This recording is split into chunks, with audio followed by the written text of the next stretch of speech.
कभी कभी कुछ बातें इंसान की समझ से बहुत दूर होती है। ऐसी ही बिल्कुल समझ से बाहर थी रानी चित्रा।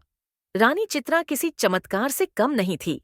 कारण था रानी की सुंदरता। कहते थे रानी ने उम्र को बंदी बना लिया है। रानी 100 वर्ष की हो गई थी, लेकिन अभी भी 25 वर्ष की भांति जवान और खूबसूरत थी। विश्वास के परे था, इसलिए तो लोग चमत्कार कहते थे। रानी एक विशाल साम्राज्य की रानी थी। कहना था कि उसे अमृता का वरदान है। समय समय पर कई तरह के कायस रानी के लिए लगाए जाते थे। मानना था कि रानी के पास ऐसी कोई शक्ति है जिससे वो अभी तक युवा अवस्था में ही है। रहस्यमयी होने के कारण रानी का सम्मान और उससे डरना स्वाभाविक था। रानी की आभा देखते ही बनती थी भरी सभा में।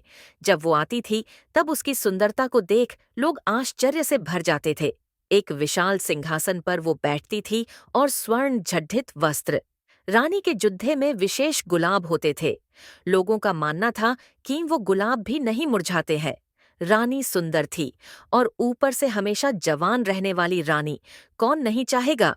इसलिए रानी पर मोहित होने वाले राजकुमारों की कोई कमी नहीं होती थी। लेकिन रानी के यह रहस्य ही नहीं, बल्कि एक रहस्य और था कि अब तक रानी कई बार विवाह कर चुकी है। लेकिन रानी के विवाह ज्यादा नहीं टिकते। पहली रात के बाद ही रानी जिससे भी विवाह करती वो फिर नजर नहीं आता। एक रहस्य से भरी रानी। और रानी की इतनी रहस्यमयी बातें पता होने के बाद भी रानी के ऊपर मिटने वालों की कमी नहीं थी। एक अजीब सम्मोहन था जो सबको उसकी ओर खींचता था। जिज्ञासावश ही कई रानी का होना चाहता थे कि आखिर रानी के पास ऐसा क्या है जिससे वो 100 वर्षों बाद भी अभी तक ज्यों की त्यों बनी हुई। पड़ोसी राज्य का एक युवा राजकुमार अब रानी पर मोहित हो गया। रानी को प्रस्ताव दिया कि वो उनसे विवाह करना चाहता है। बद्धा बहादुर था। कई दिनों के बाद उसने यह निर्णय किया था। रानी को मिलने वो सभा में आया। रानी ने कहा कि मुझसे विवाह क्यों करना चाहते हो? राजकुमार ने बोला, ना करने की एक वजह आप बता दीजिए। हमेशा युवा और इतना रहस्य, इसे मैं अपनाना चाहता हूँ। रानी ने कहा कि क्या तुम्हें पता है बड्डी, बद्धी बातें करने वाले मर्द पहली रात ही राजमहल छोड़ कर भाग जाते हैं। राजकुमार बोला कि वो भागने वालों में से नहीं है। रानी बोली, हमने यह दावे पहले भी सुने हैं, लेकिन जिस आश्चर्य को देखने वो आते हैं उसे देखने के बाद किसी को दिखाई नहीं देते हैं। कई दिनों तक रानी ने उसे समझाने की कोशिश की, लेकिन राजकुमार अड़ीक रहा। रानी ने कहा कि हमने तुम्हें बहुत समझा दिया। अब तुम्हारे साथ जो भी होगा उसके लिए तुम स्वयं जिम्मेदार होंगे। रानी का विवाह एक बार फिर होना तय हुआ। राज्य में फिर से चर्चा का विषय बन गया। सभी लोगों का मानना था कि पिछलों की तरह यह राजकुमार भी एक रात के बाद अदृश्य हो जाएगा। रानी के चेहरे पर एक अभिमान वाली मुस्कान थी। सारे राज्य को सजाया गया और रानी का विवाह उस राजकुमार के साथ संपन्न हुआ। बस अब था उस रात का समय जिस रात में कई रहस्य है, जिस रात के बाद रानी के कोई राजकुमार फिर दिखाई नहीं देता था। रानी और राजकुमार की सुहाग रात के लिए रानी का कक्ष विशेष रूप से सजाया गया।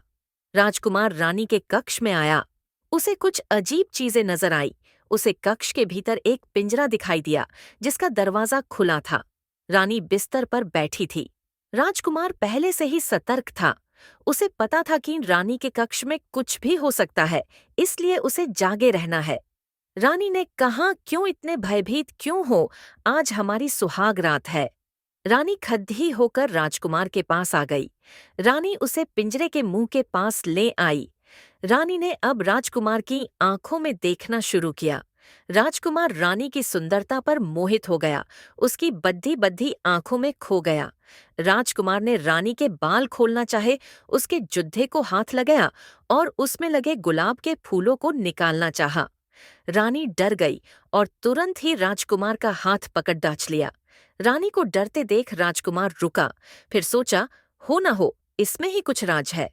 उसे पता चल गया था कि इन फूलों में कुछ रहस्य है। रानी के मना करने पर वो उस समय रुक गया, लेकिन उसके मन में यही था कि अब उसे इन फूलों को निकालना है। राजकुमार ने रानी को थोड़ी देर सहलाया, फिर एकदम से उसके गुलाब को जुत्थे से निकाल दिया। रानी जोर से चिल्लाई, कहाँ था उसे मत छूना। एक गुलाब निकलते ही रानी कुछ वर्ष अधिक आयु की हो गई। रानी अब गुस्से से लाल हो गई। राजकुमार बोला, अच्छा, तो यह है तुम्हारी आयु का रहस्य। अभी एक गुलाब निकला है, अगर पूरे गुलाब को निकाल दिया जाए तो तुम पूरी वृद्ध हो जाओगी। राजकुमार बोला, मैं तुम्हारा पति हूँ, मुझे अभी भी तुम बता सकती हो। आखिर यह गुलाब क्या है और तुम्हें कहाँ से प्राप्त हुआ है? रानी डरी और राजकुमार के पास आई, बोली कि अगर तुम मुझे यह गुलाब दे दो तो मैं तुम्हें सच बता दूंगी। राजकुमार ने गुलाब दिया और रानी ने गुलाब लेते ही राजकुमार को पिंजरे के अंदर धक्का मारा। पिंजरे में भीतर जाते ही राजकुमार एक गुलाब का फूल बन गया और रानी फिर जोर से हंसते हुए बोली, ले, देख ले तेरे जैसे कितने मैंने गुलाब बनाकर अपने जुड्ढे में लगा लिए और उनकी आयु भी मुझे मिलने से मैं अभी तक जवान हूँ। रानी ने पिंजरे से गुलाब उठाया और अपने जुड्ढे में लगा लिया। यह पिंजरा है रानी की आयु का रहस्य। रानी फिर सुबह सभा में गई और इस बार फिर राजकुमार रात के बाद दिखाई नहीं दिया, लेकिन रानी के जुड्ढे में एक फूल और जुड़ गया था।